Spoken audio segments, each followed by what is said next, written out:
You would say the French Laundry and per se would be cooking for, your customers, and all of a sudden you come out with ad hoc, which is almost going backwards. Is this more about cooking for yourself? No, I don't think per se French Laundry cook for our guests. I think in all of our restaurants we cook for ourselves because I don't really know who you are. So, this idea that we're cooking for our guests, yeah, I mean, physically we're cooking for you. I mean, you come in and you order the food, we cook for you, but sorry. The genesis of the food is about what we like, right? I mean, it's about our suppliers, working with them. It's about being inspired by what they do. It's about, establishing a menu with flavor compositions that resonate with us and go have a nice flow in the menu. And that's what you want me to do. You want me to use my expertise and our expertise to define a menu that you're going to like. I had no idea who you are, so I stopped cooking for my guests 30 years ago because I never knew who they were, and you get too confused trying to cook for everybody. So you just have to do what you feel is right, and what's right is really about the ingredients. Young culinarians always ask me, what's your advice? And I say, well, there's two things. Patience. Number one, patience. Be patient with your career. Don't always want to be moving. Don't always want the next thing. You're a cook. If you're going to be a cook today, you're going to be a cook 30 years from now. So get used to doing the same thing and get really good at doing the same thing. Repetition is so important in what we do. I mean, how do you get good at something? You just do it over and over and over again. I mean, if you ever read Outliers, right, by Malcolm Gladwell, I mean, the book's written about, the perpetuation of greatness through the practice of what that person does. Whether it's, a hockey player, or whether it's the Beatles, or whether it's, a great chef. I mean, it's always about repetition. Repetition is such an important part of what we do. So, if you're going to be a cook, then get comfortable with the idea that you're going to be cooking for the rest of your life. I mean, it's going to be repetitive for the most part.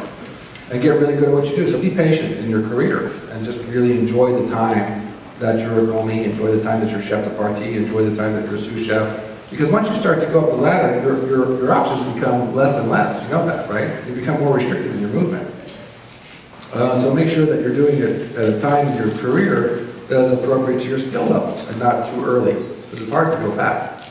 Or it may not be hard to go back, but sometimes it's kind of humiliating to go back. And the other thing is persistence. I mean, don't let anybody ever tell you can't do something. And I sit here today, I mean, dozens of people told me, buy the French Laundry, are you crazy? It's like, you have to do whatever you believe in. And, I mean, owning my own restaurant was something I tried over and over again. I mean, French Laundry was the third restaurant. So I failed it too. But, I was persistent. I wasn't going to give up. Because I knew at some point, I always knew for some reason that, I would get it right. And I did. That was the persistence. So patience and persistence is the advice that I would give anybody. Don't be shy. How integral is Farmer Tucker and the other gardeners at French Laundry? Very much so. I mean, the French Laundry's always had a garden for 35 years. The French Laundry is 35 years old. I bought it when I was 17 years old. It's always had a garden, and the garden has grown just as the French Laundry has grown. The garden has grown.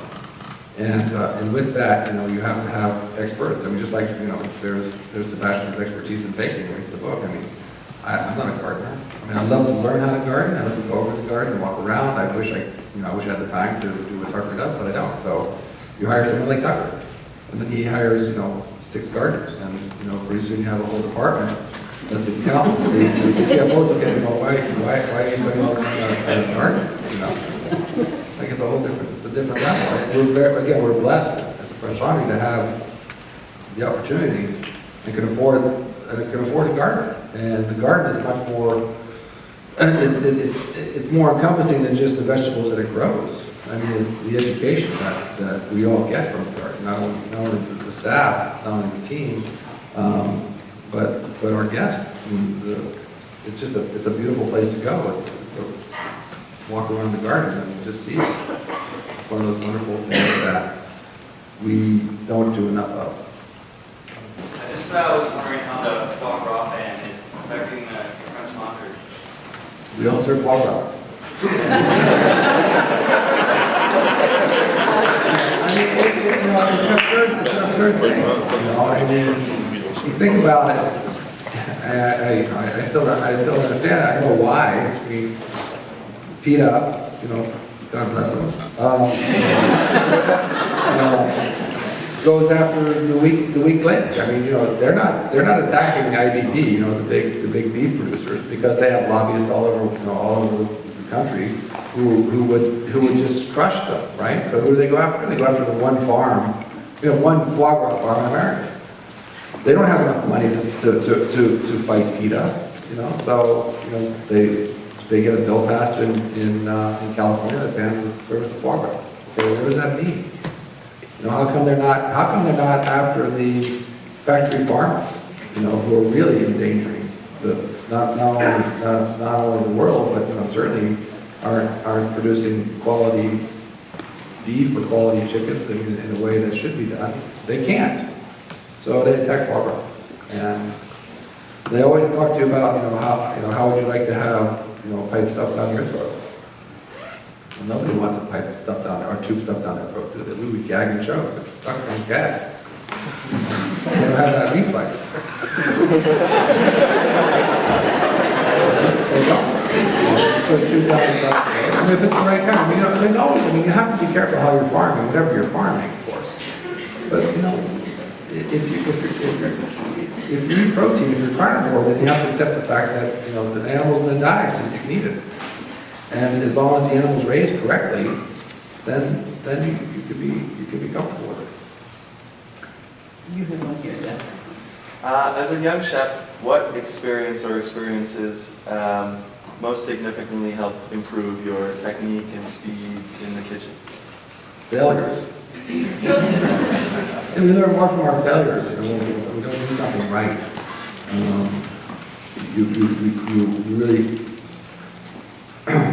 You really begin to work at trying to improve it. And when you're doing something right, you just kind of flow through it.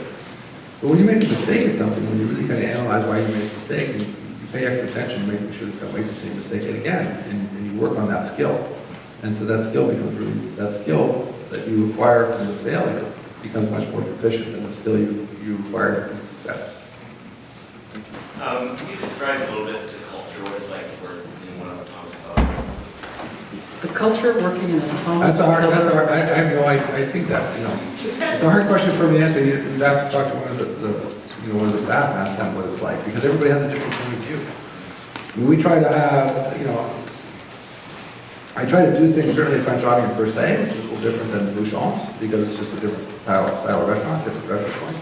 Even though we try to do things at Bouchon, which are going to create a better lifestyle, it's really about lifestyle.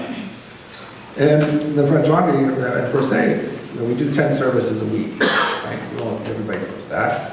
And the 3 lunch services are the same as the dinner services, the same format. And the reason we do 10 services is that everybody has 2 days off a week.